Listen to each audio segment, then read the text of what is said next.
live here, boys. Okay, should be live right about now. Hello guys, this is What About Nintendo. Welcome to another episode of Coffee Talk. How are you guys doing today? Today we got a little bit of news, but we also got as our main topic, since there wasn't that much news today. There was some good news, but not a whole ton. And today I'm going to be talking about my what are people calling it? The hashtag GameStruck4, which I didn't know was a thing till this morning. I just woke up and everyone was like, hashtag GameStruck4, bro. Like, this is my favorite games. And I was like, what? what are you talking about? Why are you saying your favorite games? And I'm like, okay, sure, whatever you said. So, of course I got my coffee here, but apparently it's also coffee. I should have tried it coffee and banana talk. It's not me a banana tier too, because I always have the problem of doing coffee talk and then, like, you know, not having eaten like 2 hours after I've gotten up. It's just like I'm starving, but I haven't eaten anything. So coffee and banana talk today. So yeah. Am I gonna talk about the Hyrule Warriors character highlight video? No, because there's nothing to talk about. It's all the characters we already knew about. But hey, hello, GameStruck4, how you doing?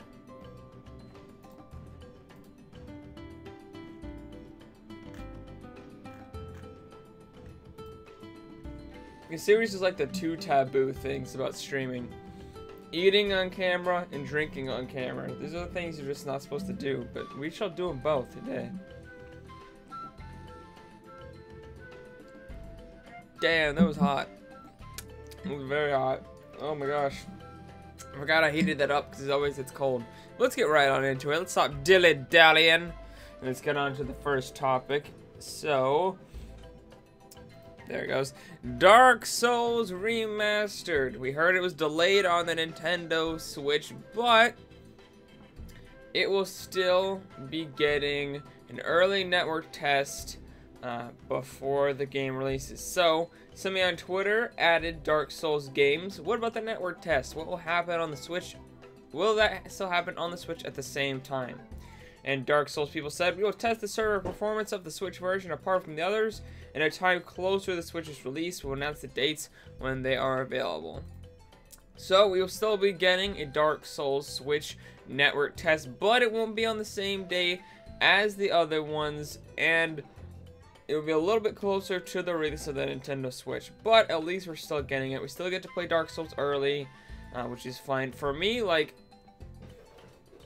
even though it's annoying that they're delaying it, as long as they don't delay it too far, this is actually pretty good for me, because I don't have that much money to spend on, like, games at the moment. I have some money, but I'm spending it on, like, stuff for the channel right now, to try to help us, get soundproofing and everything. So you probably hear some annoying ruckus in the background. You meant the new one that's up 5 minutes ago? I don't know what you're talking about. I could check. YouTube. I mean, I imagine it's not really anything special. Yeah, character highlight. All it is the characters we knew about from the original game.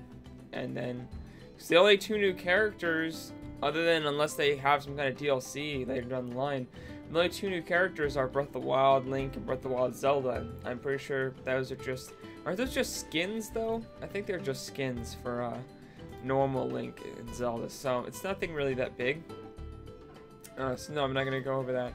But yeah, Dark Souls still getting the network test. Let's move on to the next one though. It's probably gonna be a shorter coffee talk just because there's not a whole bunch of news, but the GameStruck4 should take a pretty good amount of time. I'm pretty hyped for that topic, just because I didn't know it even existed, and I'm just like, oh, I love talking about my favorite games, of course. Any excuses to talk about my favorite games, I will take them. Next up is Sonic Mania Plus. So, apparently, if you haven't heard about it yet, Sonic Mania Plus was supposed to roll out as an update, but some people got it really early on the PlayStation 4, and now they're reporting about what changes they have found in it. So let's read over the changes they found. Apparently, all the levels have cutscene transitions now. One boss fight has been revamped, You can use unlockable abilities like the Insta Shield, Peel Out, etc. on save game files, and disable the time limit for stages from the options menu. So I've heard some weird contradictory thoughts on this. Apparently I've heard that this is going to be I've heard both, that it's going to be a free update and that it's going to be paid DLC. So it's one or the other, but I'm not sure which one it is. Like, a lot of people have been saying, oh, it's this free update. And a lot of people have been saying, no, it's not free. You have to pay a couple dollars for it. And I was like, which one is it? And then this says, like, all the levels have cutscene transitions now, but people in the comments are like, well, actually, some of them don't. Like, Hydro City to Mirage Saloon apparently does not have, cutscene transitions anymore. Or, yet. So, I'm just like, I don't even know what's going on at this point. So, apparently, most of the levels, however, have cutscene transitions. At least most of them do. But I still don't know if this is a paid thing or if it's a free thing, because people are everyone seems to think something else and nobody seems to actually know what they're talking about. So it's just a confusing situation. I hope that Sega comes in and sorts everything out. Maybe they already have and I just haven't seen anything about it. But if not, I hope they come in here and start sorting things out, because I don't know what's happening. I'm just so confused. I'm too confused. I don't know what the hell is going on. So, Sonic Mania Plus, you got some details on it, but some of it's still up in the air. I don't even know when it's going to release for reals. But yeah. Interesting that they would let it leak. Like, what kind of company, just releases this update that gives... That's just a weird thing. Yes, they are. I actually saw the topic, but I decided not... Hey, Josh Sheriff, by the way. How you doing? I decided not to cover it because it's things we already knew. Essentially, all it was is rumors that we had already heard about, and this guy was like, hey, yeah, those rumors, those are probably... I've heard they're true. That was all it was. So, pretty much it was just everything we already knew about, so I didn't feel like covering it. Because, I've already covered it a bunch. Especially on, Andres Research podcasts and stuff like that. We've talked about it so freaking much. But the same rumors. This dude's like, I have new information. But oh wait, they're already the same things you already knew 2 months ago. So it's whatever. So I didn't feel like covering that because I had already covered it pretty much. Essentially 10 times. But let's move on to the last topic before the my GameStruck4 topic. So Nintendo details speedy and tricky characters in Mario Tennis Aces. So apparently there are essentially 2 separate types of characters. A basic theme. Obviously there are different characteristics within these classes, but these are the 2 big classes, at least that we know about now. And that is speedy characters and tricky characters. So speedy characters pack a lot of agility in their small bodies. They can cover the court in a very short amount of time, which helps when you are up against an opponent you aren't used to playing and not sure where they tend to send their shots. In a game like Mario Tennis Aces, in which there are lots of potential moves your opponent can make, a speedy character is handy for reacting to anything your rivals may throw at you. Thanks to the new zone speed mechanic, which lets you expand energy to move lightning fast, there isn't an area of the court these characters cannot reach. One of the ways you can offset these characters' speed is by nailing the timing for nice serves, a serve hit when the ball is at its highest point in a throw, or executing a smash. These shots are able to knock the opponents back a bit, and Toad and Yoshi tend to be particularly affected by knockback due to their smaller size. Tricky characters. Tricky characters throw lots of curveballs. Literally, all of their shots have at least a little bit of curve to them, which makes their trajectory hard for opponents to predict. Slices are already quite bendy, so if you execute slices as tricky characters, they now have the potential to circle right around an opponent in almost a 90-degree angle. Tricky characters are super frustrating to play against, but super fun to play as. Trip up your opponents with your unpredictable shots. P.S. Your rivals might use trick shots to catch up to a ball you're hitting away from them, so be ready for anything. Also be mindful of rallying head-to-head with other characters, as tricky characters hit shots with slower ball speeds. Hopefully this series, and they're talking about, okay, that doesn't really need to be talked about, because This came from the official Nintendo Treehouse blog, and they were doing this Mario Tennis Aces series, so there's some context for this paragraph. So hopefully this series has gotten you thinking about what sort of characters you might like to try in Mario Tennis Aces, and what possible playstyles, strategies, and counters to optimize your game. Keep in mind the roster of characters we covered in the series isn't exhaustive. You'll be able to unlock even more Mushroom Kingdom favorites in the full game by participating in online tournaments. What do I think of the Smash Bros. Switch Link? Which one? There's a bunch. I even made my own. But as far as the one with Spring Man, we already know that's fake. We already know who created it. It's confirmed fake. I didn't actually see who it was, but I know for sure it's confirmed fake. That is not true. Spring Man still may be coming. I actually made my own one to parody that like the next day because I thought it was funny. But no. It's not happening. Spring Man may still be coming to the game, but that leak was not true. That was not real. It may be true, but it's not real. So.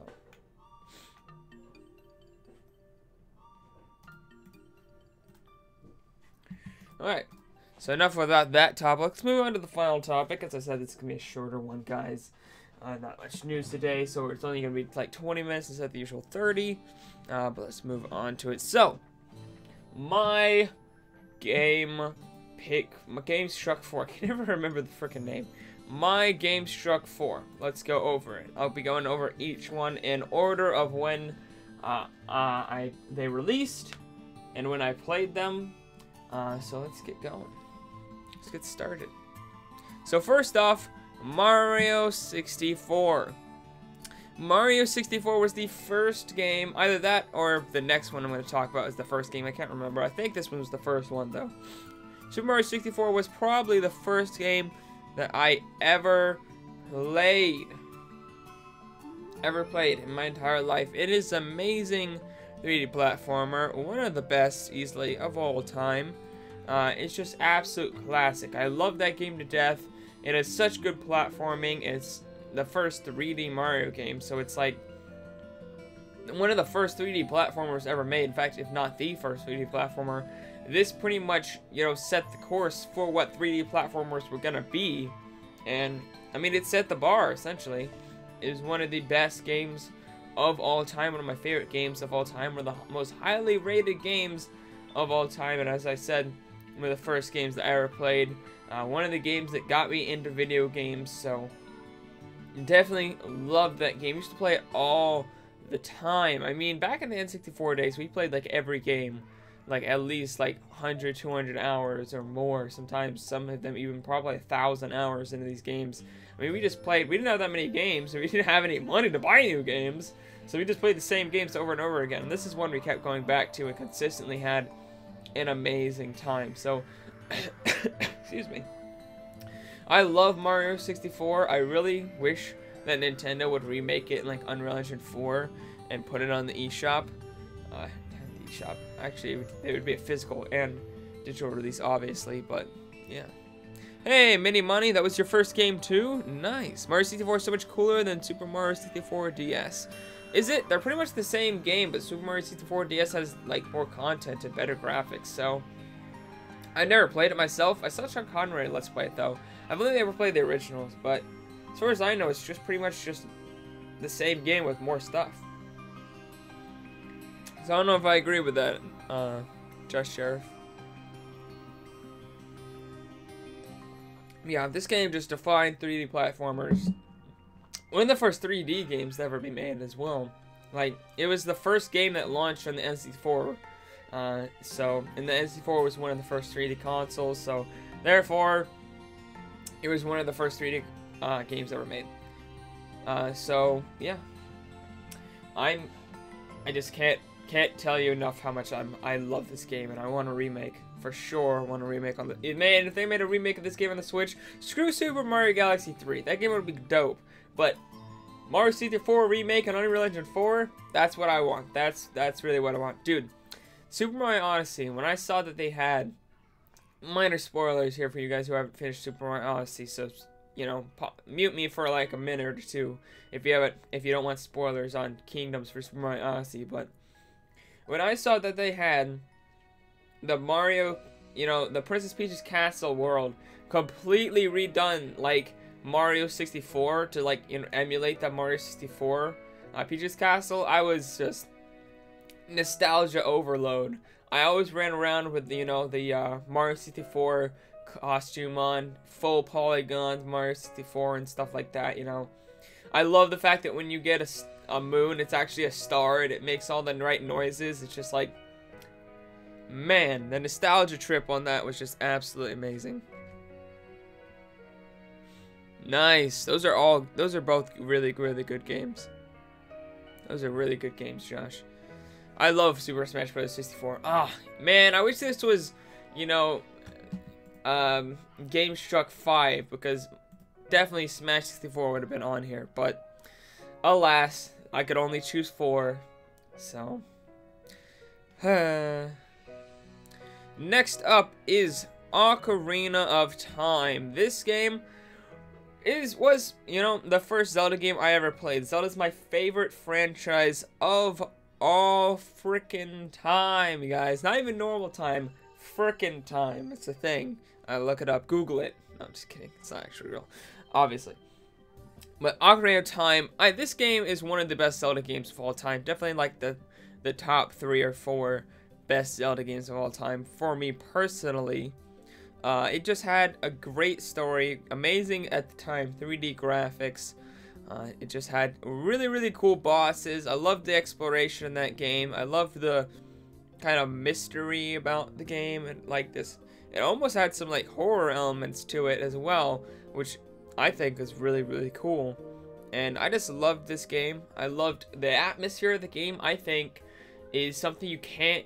It's almost like hard to replicate these days. Like, I know a lot of people have nostalgia for like NES sound and stuff. You know, like the 16-bit chip tunes and stuff. I personally don't have any nostalgia for that. I have nostalgia for like the N64 type sounds that they used to use. Like when you think of N64, like the sound, if you go back and like listen to N64 music, it's very, very different than music we have today. And it's like this, I don't even know how to describe it. I'm sure there's some way of describing it, but I'm not really sure how it is. But N64 sound effects and N64 music are just super nostalgic for me. And I feel like that's maybe why, you know, I haven't ever had a recreation of the atmosphere for Ocarina of Time. Majora's Mask had a different atmosphere because it was going for a different thing. So it had a similar-ish atmosphere at points, but it was going for something much darker. And I love Majora's Mask, by the way. An amazing game, but unfortunately, this list is too small to include it. But this game, I mean, it's similar to Mario 64. It revolutionized 3D adventure games. It pioneered them essentially. You know, 3D action adventure kind of puzzle almost genre as well. Like that, it just pioneered it. It was one of the first, if not the first, to actually do it well, at least. And it was just an amazing game. One of my favorite games of all time. Definitely in the top 10. Not exactly sure where it placed. I used to have a list, but the list got all fricked up over time. So obviously, as more and more games released, and you know, my opinions fluctuate day by day, but definitely this is one of my favorite games of all time. And if it wasn't Mario 64, then it was this as my first game that I ever played. So definitely love Ocarina of Time. What are you guys saying? The TV freezing at that time too? Yeah, that's a little bit of it. I usually had a pretty good connection, but sometimes when you didn't get the, you know, the cables in there perfect, it would be like, you know, a little bit freezing. But usually mine had a pretty good connection. Your family had the NES, and the first Zelda game was the original Zelda. You weren't born at the time, so your first Zelda game was Wind Waker.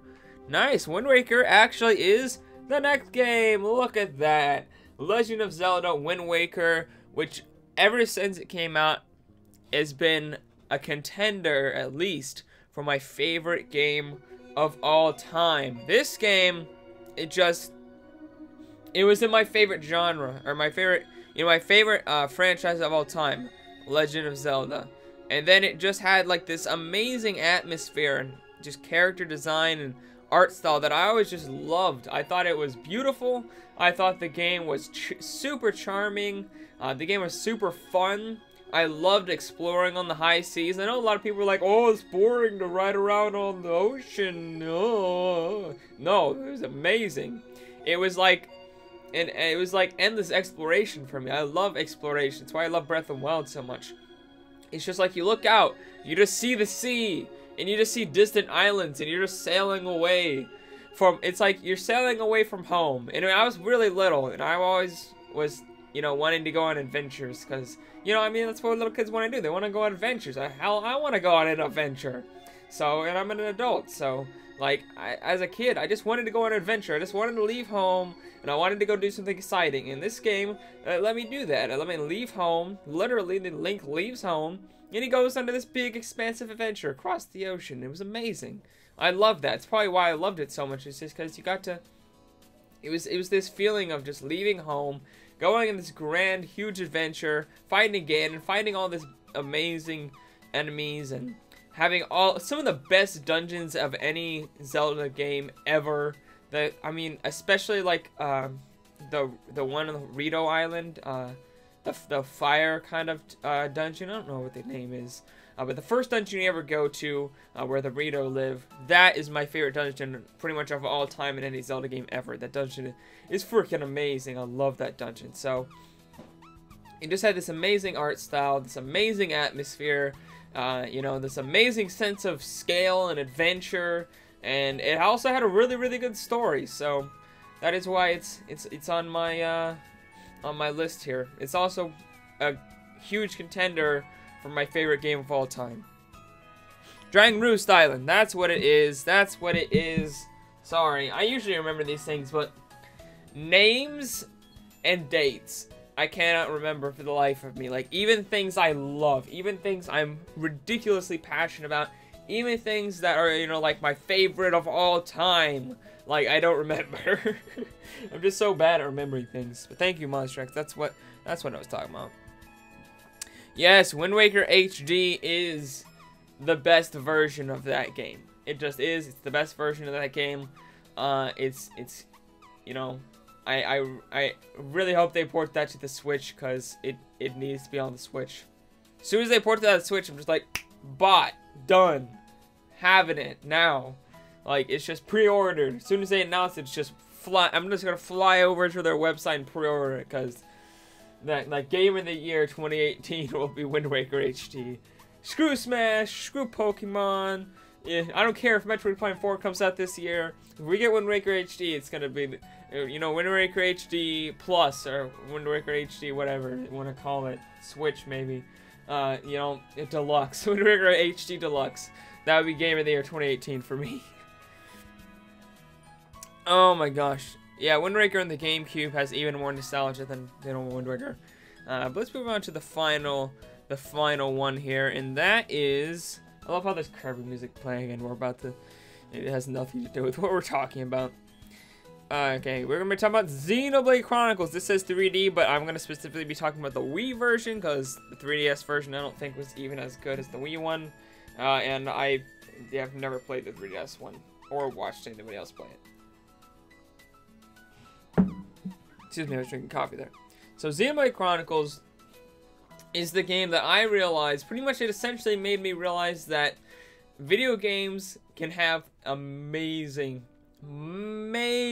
stories that can blow your mind and have twists and turns and like just blow you away with how good they are. Like, I've played some games that had decent stories back in the day. I mean, I've played some games with stories, of course, but I'd never played anything with the level of storytelling that Monolith Soft, one of my favorite developers, probably my favorite second-party developer at Nintendo ever. Like, their studio is just masterclass. Anytime you say the name Monolith Soft regarding like a new project, my mind just explodes. It's just like, hype!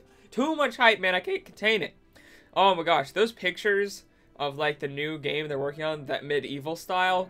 Oh, they need to talk about that game, man. I want to see it. Xenoblade Chronicles 2 so good.